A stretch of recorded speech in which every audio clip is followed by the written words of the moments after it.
जय हिंद दोस्तों।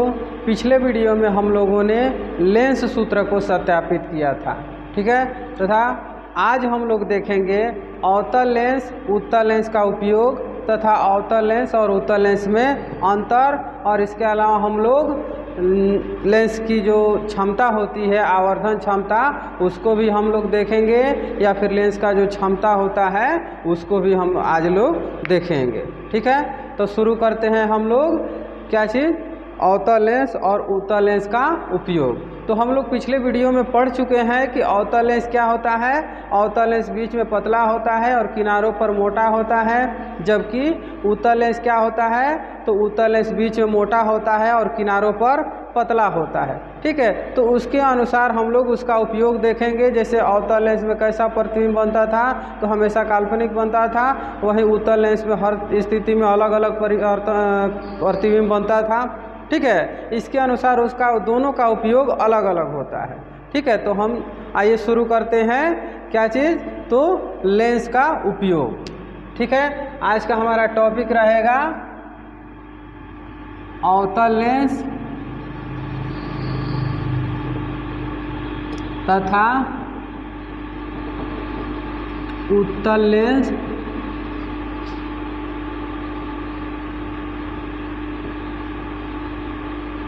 उत्तल लेंस का उपयोग, ठीक है।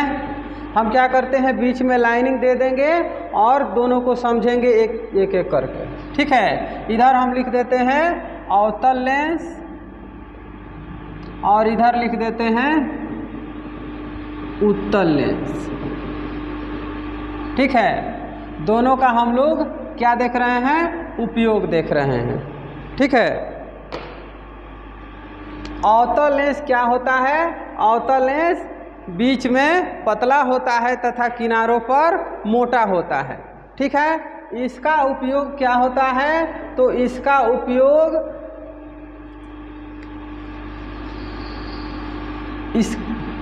चलिए, अवतल लेंस क्या होता है, बीच में पतला होता है और इसमें प्रतिबिंब जो होता है, ये जो भी इस पर प्रकाश की किरणें पड़ती हैं वो बिखेर देता है। क्या करता है, बिखेर देता है और पीछे जाने पर फोकस से मिलता है, ठीक है। तो इसका उपयोग कहाँ पे होता है, तो सोलर कुकर जो होता है, ठीक है, सोलर कुकर और किस में होता है, सोलर सिस्टम, ठीक है। किस में होता है, सोलर कुकर में होता है और सोलर सिस्टम में होता है, ठीक है। सोलर कुकर, ठीक है। सोलर कुकर क्या है, तो सोलर कुकर एक डब्बा जैसा रहता है, उस पर लेंस लगा रहता है अवतल लेंस, और उसमें क्या होता है कि खाना वगैरह जल्दी पक जाता है सूर्य के प्रकाश की किरण से, ठीक है। इसके अलावा इसका उपयोग सोलर सिस्टम में भी किया जाता है। किसमें,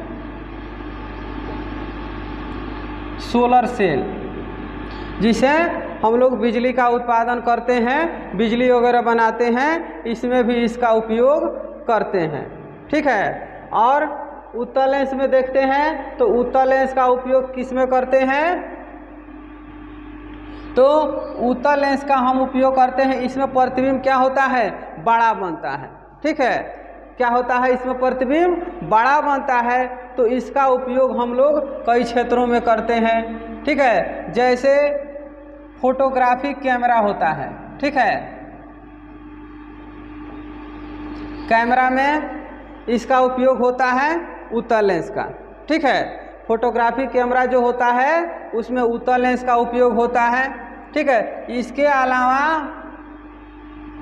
घड़ीसाज लोग, घड़ीसाज के द्वारा, ठीक है, घड़ीसाज के द्वारा छोटे छोटे जो घड़ी के पार्ट पुर्जे होते हैं, तो एक छोटा सा लेंस यहाँ आँख में लगा लेते हैं और उसको देखते हैं, ठीक है, और उसको अच्छे से फिट कर पाते हैं, ठीक है। इसके अलावा तीसरा क्या होता है, तो उत्तल लेंस का उपयोग जो होता है किस में होता है, तो दूरदृष्टि दोष में होता है। किस में होता है, दूरदृष्टि दोष में होता है,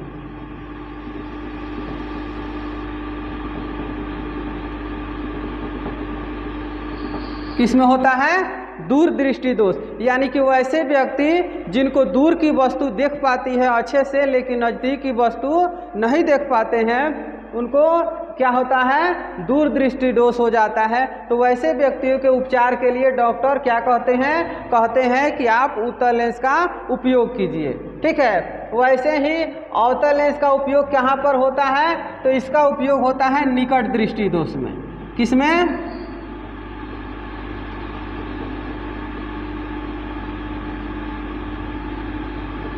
किसमें होता है, तो निकट दृष्टि दोष में होता है।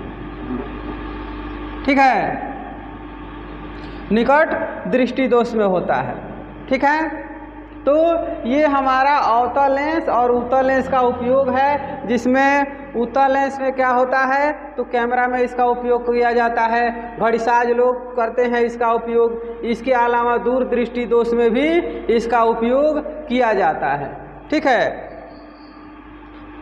और अब हम लोग देखते हैं इसका अंतर। ठीक है, इसके अलावा और भी बहुत सारा इसका उपयोग है, जैसे इसका उपयोग अवतल का उपयोग दूरबीन वगैरह में भी किया जाता है। किसके द्वारा किया गया था, तो एक गैलीलियो ने, ठीक है, गैलीलियो का जो दूरबीन था उसमें उसका उपयोग किया जाता है। एक उत्तल लेंस रहता है और एक अवतल लेंस होता है। ठीक है, जबकि इसमें क्या होता है, तो इसमें दूरबीन बनाने में या फिर कंपाउंड माइक्रोस्कोप जिसको क्या कहते हैं, यौगिक सूक्ष्मदर्शी, ठीक है, इसमें दोनों उत्तल लेंस होता है। ठीक है, यौगिक सूक्ष्मदर्शी में क्या होता है, दोनों उत्तल लेंस होता है, जबकि गैलीलियो के दूरबीन में एक अवतल होता है और एक उत्तल होता है। इसके अलावा छोटे वस्तुओं को बड़ा आकार देखना होता हो तब भी उत्तल लेंस का उपयोग किया जाता है। तो ये 4 उपयोग हो गया। ठीक है, अवतल लेंस का उपयोग किसमें होता है, तो सोलर कुकर में होता है, सोलर सेल में होता है। वहीं उत्तल लेंस का उपयोग फोटोग्राफिक कैमरा में होता है, घड़ीसाज के द्वारा जो छोटे छोटे पार्ट पुर्जे होते हैं घड़ी के, उनको देखने के लिए किया जाता है। और अवतल लेंस का उपयोग किसमें किया जाता है, तो निकट दृष्टि दोष, यानी कि वैसे व्यक्ति जिनको निकट की वस्तु देख पाती है लेकिन दूर की वस्तु नहीं दिख पाती है, इसलिए निकट दृष्टि दोष में इसका उपयोग किया जाता है अवतल लेंस का। और वहीं उत्तल लेंस में क्या होता है, दूर दृष्टि दोष में इसका उपयोग किया जाता है। ठीक है, इसके अलावा और जो गैलीलियो का जो दूरबीन है उसमें भी इसका उपयोग किया जाता है, और यौगिक सूक्ष्मदर्शी जो होता है दूरबीन होता है उसमें भी इसका उपयोग किया जाता है। इसके अलावा एक और उपयोग होता है बेलनाकार जो लेंस होता है। ठीक है, बेलनाकार लेंस या फिर बाइफोकल लेंस। किसमें, बाइफोकल लेंस एक होता है,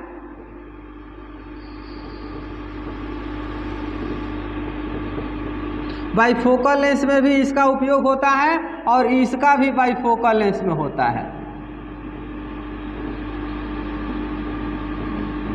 बाइफोकल लेंस क्या होता है, तो एक वैसे व्यक्ति जिनको न दूर की वस्तु स्पष्ट दिख पाती है न नज़दीक की वस्तु स्पष्ट दिख पाती है, तो वैसे व्यक्तियों को दोनों प्रकार के लेंस की ज़रूरत पड़ जाती है। तो क्या होता है, उसमें एक ऐसे तरह का चश्मा जो होता है शीशा, ठीक है, तो उसमें क्या होता है कि नीचे आधा रहता है अवतल और आधा रहता है ऊपर। ठीक है, नीचे क्या रहेगा, उत्तल रहेगा और ऊपर क्या रहेगा, अवतल रहेगा। ठीक है, तो ये चश्मा हो गया। ठीक है, तो इसमें क्या रहता है, नीचे उत्तल लेंस रहता है और ऊपर अवतल लेंस रहता है। ठीक है, तो इसमें 2 फोकल रहता है, एक अवतल लेंस का फोकल है और एक उत्तल लेंस का फोकल। ठीक है, तो इसमें क्या होता है, दोनों लेंस का उपयोग किया जाता है। तो अवतल का भी उपयोग किसमें किया जाता है, बाइफोकल में, और उत्तल का भी उपयोग किया जाता है बाइफोकल में। ठीक है, तो ये 5 उपयोग हो गया अवतल और उत्तल का। ठीक है, अब हम लोग देखते हैं इनका अंतर, दोनों में क्या अंतर है। इसको हम मिटा देते हैं।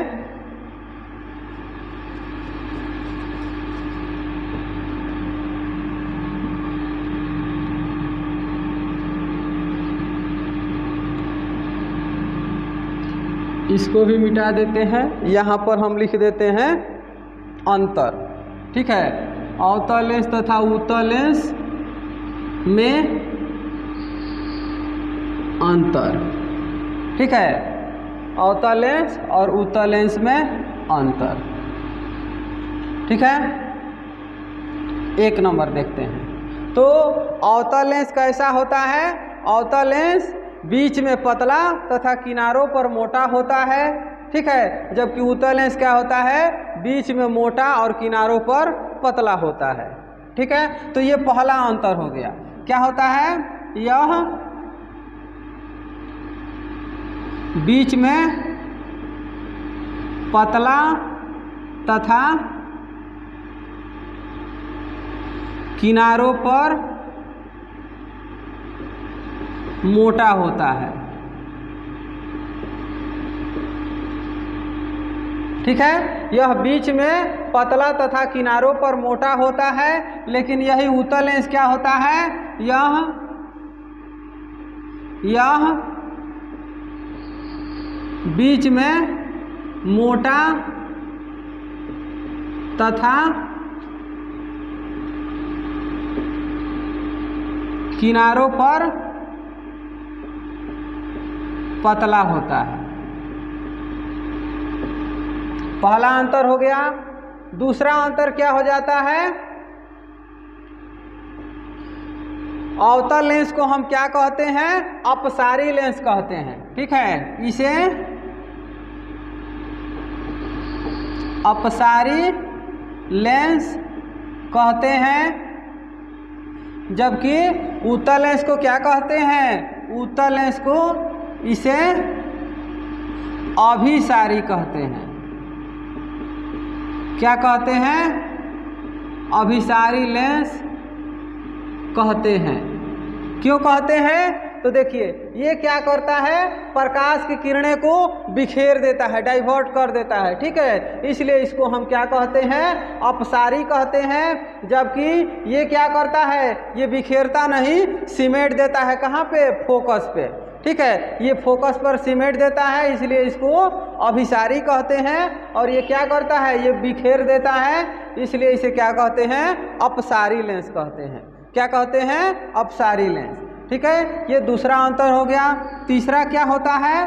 तो तीसरा होता है अवतल लेंस की जो फोकस दूरी होती है, ठीक है, इसकी फोकस दूरी क्या होती है? ऋणात्मक होती है। क्या होती है? ऋणात्मक होती है। जबकि उत्तल लेंस की फोकस दूरी क्या होती है? इसकी फोकस दूरी धनात्मक होती है।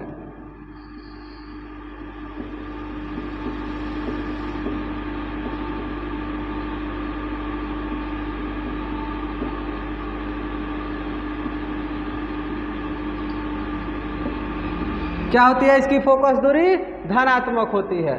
ठीक है, अवतल लेंस की फोकस दूरी क्या होती है? लाइन के, यानी कि लेंस के उस पर जाती ही नहीं है, इधर ही रह जाती है, इसलिए इसकी फोकस दूरी क्या होती है? ऋणात्मक होती है। जबकि उत्तल लेंस की फोकस दूरी लेंस के बाद अपवर्तन होकर फोकस से चल जाती है, तो वो क्या हो जाती है? धनात्मक हो जाती है। ठीक है, तो अवतल लेंस की फोकस दूरी क्या होती है? ऋणात्मक होती है, जबकि उत्तल लेंस की फोकस दूरी क्या होती है? धनात्मक होती है। ठीक है, अब देखते हैं हम लोग चौथा। तो चौथा क्या है? अवतल लेंस में प्रतिबिंब कैसा बनता है? तो प्रतिबिंब हमेशा सीधा बनता है और वस्तु से छोटा बनता है। ठीक है, अवतल लेंस में हमेशा क्या बनता है? प्रतिबिंब वस्तु से छोटा तथा सीधा बनता है। क्या बनता है? हमेशा प्रतिबिंब जो है वस्तु से छोटा तथा सीधा बनता है। जबकि उत्तल लेंस में क्या होता है? उत्तल लेंस में प्रतिबिंब क्या होता है? हमेशा नहीं, हर एक स्थिति में चेंज होते रहता है, अर्थात बड़ा, छोटा, ठीक है, सीधा तथा उल्टा प्रतिबिंब बनता है। ठीक है, उत्तल लेंस में बड़ा भी बनता है, छोटा भी बनता है, सीधा भी बनता है और उल्टा भी बनता है, यहाँ तक कि वस्तु के बराबर भी बनता है। ठीक है, जबकि अवतल में क्या होता है, कहीं पे भी वस्तु को रखें हमेशा प्रतिबिंब कैसा बनेगा, छोटा बनेगा और काल्पनिक बनेगा और सीधा बनेगा। ठीक है, कैसा बनेगा, सीधा बनेगा। एक और अब लिख सकते हैं अंतर, क्या लिख सकते हैं, इसमें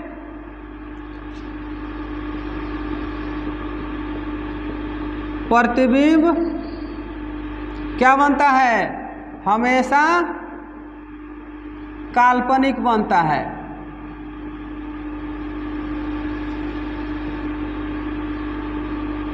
ठीक है, हमेशा कैसा बनता है, काल्पनिक बनता है। जबकि उत्तल लेंस में क्या होता है, इसमें प्रतिबिंब वास्तविक तथा काल्पनिक, ठीक है, वास्तविक तथा काल्पनिक दोनों बनता है। ठीक है, वास्तविक तथा काल्पनिक दोनों बनता है। ठीक है, तो हम लोगों ने 5 अंतर देख लिया। क्या देखे, तो पहला क्या है कि अवतल लेंस पतला होता है, बीच में किनारों पर मोटा होता है, जबकि उत्तल लेंस क्या होता है, उत्तल लेंस बीच में मोटा और किनारों पर पतला होता है। अवतल लेंस क्या होता है, इसे हम अपसारी कहते हैं, क्योंकि प्रकाश की समानांतर किरणें को ये क्या कर देता है, बिखेर देता है। ठीक है, जबकि अवतल लेंस क्या करता है, इसको समेट देता है फोकस पर, इसलिए इसे हम अपसारी लेंस कहते हैं। ठीक है, अवतल लेंस क्या है, इसकी फोकस दूरी क्या होती है, ऋणात्मक होती है, जबकि उत्तल लेंस की फोकस दूरी धनात्मक होती है। ठीक है, अवतल की फोकस दूरी ऋणात्मक और उत्तल की फोकस दूरी धनात्मक। अवतल लेंस में हमेशा प्रतिबिंब कैसा बनता है, वस्तु से छोटा और सीधा बनता है, जबकि उत्तल लेंस में वस्तु से बड़ा, छोटा, सीधा और उल्टा सब प्रकार का प्रतिबिंब बनता है। अवतल लेंस में प्रतिबिंब हमेशा काल्पनिक बनता है, जबकि उत्तल लेंस में प्रतिबिंब कैसा बनता है, काल्पनिक और वास्तविक दोनों बनता है। ठीक है, तो ये हमारा क्या हो गया, अवतल लेंस और उत्तल लेंस में अंतर हो गया। ठीक है, अगला हम लोग देखते हैं आवर्धन। ठीक है, तब तक इसको हम मिटा देते हैं।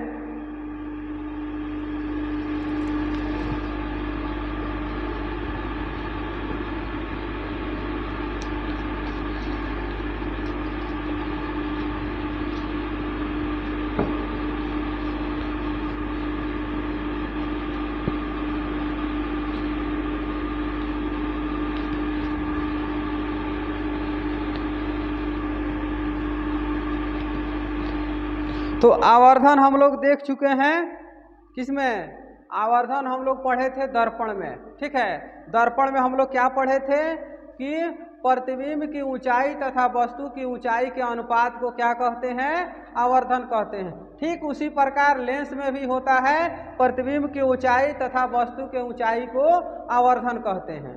ठीक है, आवर्धन क्या होता है,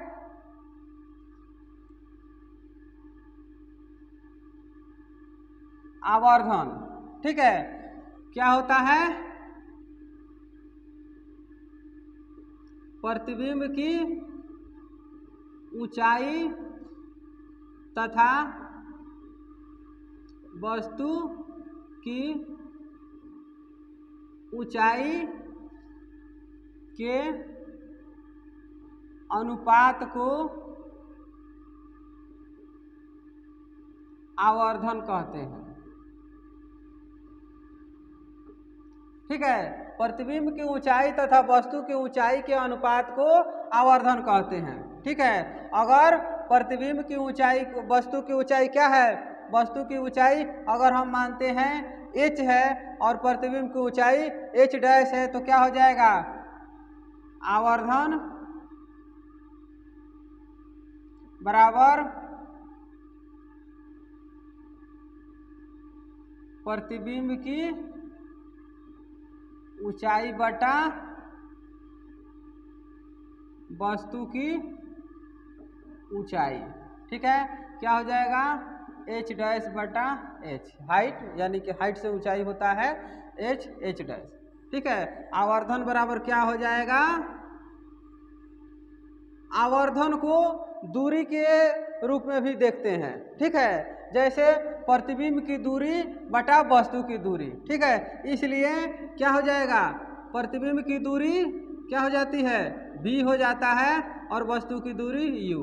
ठीक है, और आवर्धन को m से सूचित करते हैं। ठीक है, तो लेंस में क्या हो जाता है, m बराबर v बटा u भी होता है। ठीक है, आवर्धन बराबर क्या होता है, v बटा u भी होता है। ठीक है, क्योंकि इसको हम दूरी के रूप में भी देखते हैं और ऊंचाई के रूप में भी देखते हैं। ठीक है, अगर ऊंचाई के रूप में देखेंगे तो h डैश बटा h होगा और दूरी के रूप में देखेंगे, दूरी के रूप में देखेंगे तो v बटा u होगा। ठीक है, तो आवर्धन क्या होता है, प्रतिबिंब की ऊंचाई तथा वस्तु की ऊंचाई के अनुपात को हम लोग क्या कहते हैं, तो आवर्धन कहते हैं। ठीक है, अगला हम लोग देखते हैं, अगला टॉपिक क्या है, लेंस की क्षमता। ठीक है, लेंस की क्षमता, तो इसको हम मिटा देते हैं और अगला टॉपिक देखते हैं, लेंस की क्षमता। ये हमारा अंतिम टॉपिक होगा। ठीक है, क्या होगा, अंतिम टॉपिक होगा। इसके बाद से हम लोग क्या पढ़ेंगे, मानव नेत्र पढ़ेंगे। ठीक है, दूसरा चैप्टर है मानव नेत्र तथा रंग बिरंगा संसार। ठीक है, क्या है, मानव नेत्र तथा रंग बिरंगा संसार। ठीक है, तो हम लोग देखते हैं क्या चीज,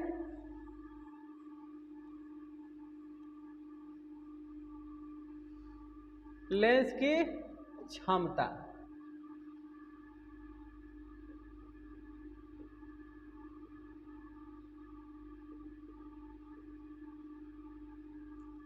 ठीक है, लेंस की क्षमता, लेंस की क्षमता क्या होता है, तो लेंस द्वारा, ठीक है, किसके द्वारा, लेंस के द्वारा प्रकाश की किरणों को, प्रकाश की किरणों को लेंस द्वारा अभिसरण या अपसरण करने की क्षमता को हम क्या कहते हैं, लेंस की क्षमता कहते हैं।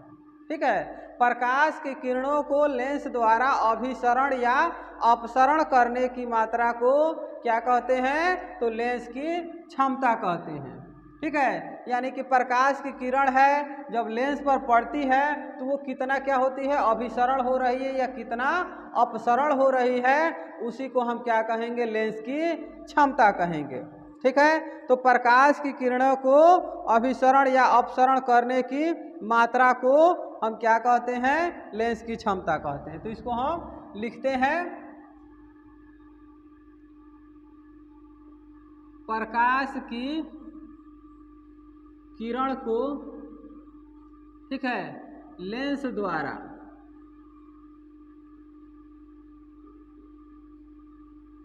प्रकाश की किरण को लेंस द्वारा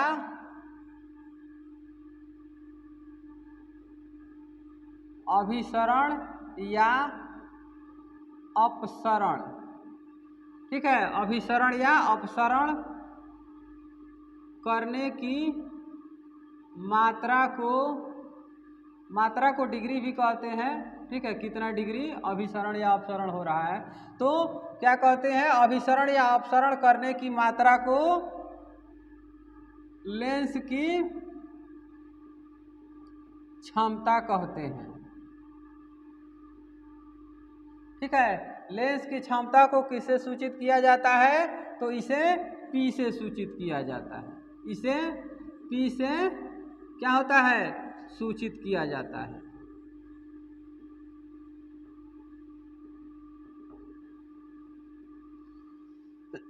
तो P बराबर क्या हो जाएगा, हमें पता है कि जब लेंस से प्रकाश की किरणें क्या होती है, अपवर्तित होती है तो वो फोकस से ही जाती है, तो फोकस से ही क्या होगा पता चलेगा हमें। तो P बराबर क्या होता है 1/f होता है।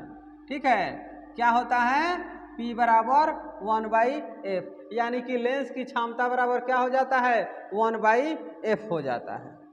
ठीक है, क्या हो जाता है 1/f हो जाता है। ठीक है, लेंस की क्षमता बराबर P बराबर 1/f। तो लेंस की क्षमता क्या है या किसे कहते हैं, तो प्रकाश की किरण को लेंस द्वारा क्या करने पर अभिसरण या अपसरण करने की मात्रा को लेंस की क्षमता कहते हैं। इसे हम किससे सूचित करते हैं, तो इसे हम P से सूचित करते हैं। ठीक है, और P बराबर क्या होता है तो 1/f होता है। ठीक है, तो ये हम लोगों का पहला चैप्टर का लास्ट टॉपिक था। इसके बाद से हम लोग देखेंगे दूसरा चैप्टर। ठीक है, ऑब्जेक्टिव ही हम पढ़ाएंगे, लेकिन वो अभी नहीं पढ़ाएंगे, लगभग दिसंबर के आसपास पढ़ाएंगे, ताकि आप लोगों को करंट में याद रहेगा। ठीक है, तो क्या होता है, तो ये P बराबर 1/f होता है। तो आज हम लोगों का चैप्टर खत्म हुआ। आगे हम लोग दूसरा चैप्टर शुरू करेंगे। दूसरा चैप्टर क्या है, तो मानव नेत्र है। क्या है, मानव नेत्र तथा रंग बिरंगा संसार। ठीक है, रंग बिरंगा संसार। ठीक है, तो इसको हम लोग पढ़ेंगे अगले वीडियो में। ठीक है, तब तक के लिए जय हिंद।